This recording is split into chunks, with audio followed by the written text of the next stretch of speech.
camera on. We are out here in Brewerton today, hanging out with a guy that I haven't hung out with, and I'm trying to think of the last time that Mike Watkins and I actually hung out together. Reason we're out here today is Mike, well, he never really left racing, but he is now taking another step with his grandson. He's been doing kart racing with his grandson for, how long has it been now, Mike? Been 7 years. And now, what they're doing now is what you are seeing behind you.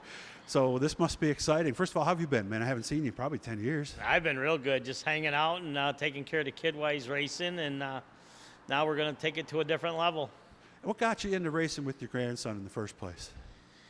Because I got out of racing, and then he was just a motorhead and liked speed, so I figured that we might as well give it a shot. When did we do that? How many years ago was that? Oh, we're talking, probably 7, 8 years ago. He was just about turned 5 when we got into it. And where did that start? Where were you guys started with the beginning? go-karts, and had him a champ cart and had an open cart, and we went that route with a couple carts. What was that like for the grandfather watching the grandson race? It was nice to see him win, and that's what we did right out of the box. He's a good little shoe. Yeah, he gets it done, and he makes Grandpa look good. All right. Of course, it doesn't always go on the upward curve. There's lots of highs and lows along the way. Because I think that's one of the biggest things, and you tell me if you think you agree with young people, is learning about how to deal with the emotional roller coaster that is racing. Oh, yeah, definitely. And I've definitely seen it with James when he was used to winning a lot of races, and then we got into a situation that he wasn't winning. Whenever you go up the scale, you get more competitive people racing against you, and it made it a lot harder to win races like we were when he was 5, 6, and 7.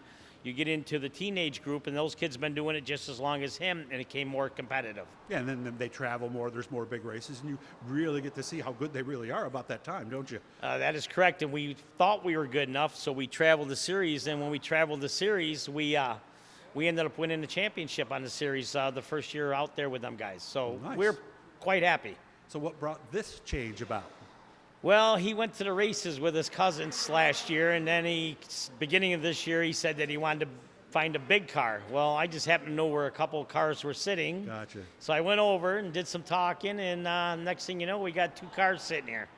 And you are good at the talking part of this, let's be honest, right?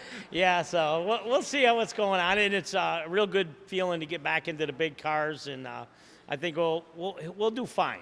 And the last 24 hours, we're recording this on Saturday. You guys are getting this within a couple of days of this actually being recorded.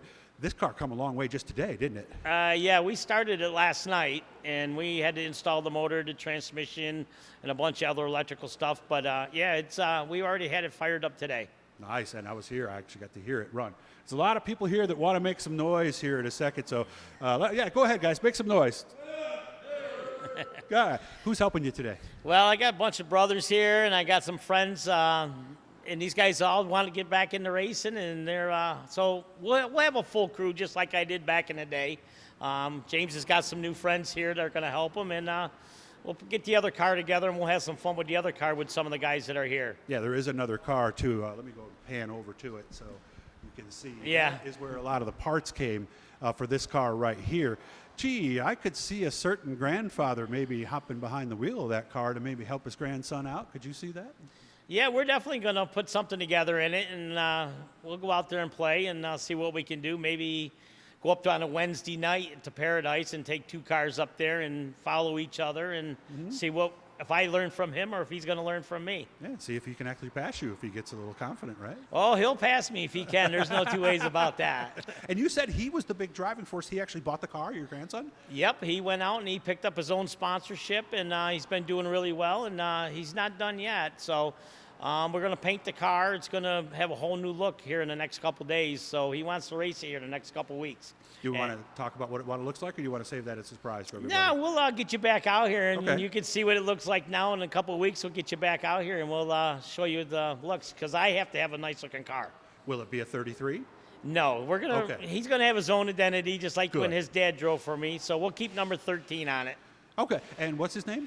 James Donaldson. Okay, so we don't even have the Watkins last name either. So, no. Okay, so James Donaldson, make sure to look. What's the plan? Because this is really going to be, you said, a hobby stock? It's going to be a hobby stock, and we'll take him up to Paradise for a couple times, and then we're probably going to shoot up the Skyline and put him in there, let him go, see what happens. And, of course, there's a lot of tracks. I know Dundee Outlaw runs them, Land of Legends, and Fulton Speedway made an announcement that they're coming in 2022. Might be exactly the right time to get into this class. I'm thinking it's going to be a great time, and especially having the 2 cars. And I don't think the first race coming up in July that James can race that race. So we're probably going to put his father in the car that weekend. Ah, okay. Not his grandfather. No, not his grandfather. I got voted out of that one. Oh, you did? I got voted out. They didn't want nothing to do with that. So Well, he's how old now? James is 13 right now. So he needs to be 14, doesn't he? That's correct. Okay, and birthday is this summer? It is. That's good. That's Yep. Everything's all worked out. Yep. So you got to be happy. We got the thing started today. We still got a lot of work to do, though, don't we? Yeah, yep. And we're going to get sanding on it, get it all sanded, and get a new look to it. And it's going to be sharp when we're done. Nice. How exciting is this from your part of you to be back in stock cars again? Although you're back, but not back, but still. I didn't lose a beat on it because, like I'm telling the boys today, we can tell what wrenches go where, and it didn't take very long to put it all together. And like I say, it won't take long. We'll have paint on it probably by the end of the week. And look, I'm excited about it. I'm excited to put him in a big car and go out and see what he can do.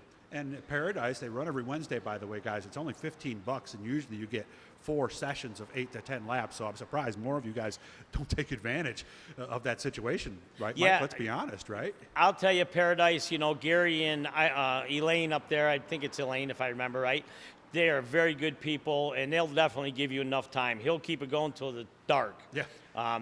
We did that with the go-karts to get, because our first year we ran at Paradise, and we won the championship because of practicing on Wednesdays. So if you're looking for a way to get your kids in racing, you can go there every Wednesday if you want, and even do that for a year before you race. So great to see you, man. Yeah. And look for one. We're going to do another one here right after this that you'll see some rainy Saturday or Sunday down the road. Well, Mike will get into the good old days. And, yeah, we might have a Pabst Blue Ribbon before we leave today, right? Well, we definitely went and got you some. I know. I couldn't believe it. He says, I looked in the fridge, and I already kind of knew that that's exactly what it was. Look down there in that corner right there, guys. right. You're going to see a little blue E. Click on that. It's going to subscribe you, and then every time we do something cool, like talking to Mike today, you'll get a little message. It'll tell you what the title is, and you won't miss a thing. Mike, thanks for having me out today. I wish you guys all the best. I hope you have a great season. Thank you, Doug. Appreciate you coming out.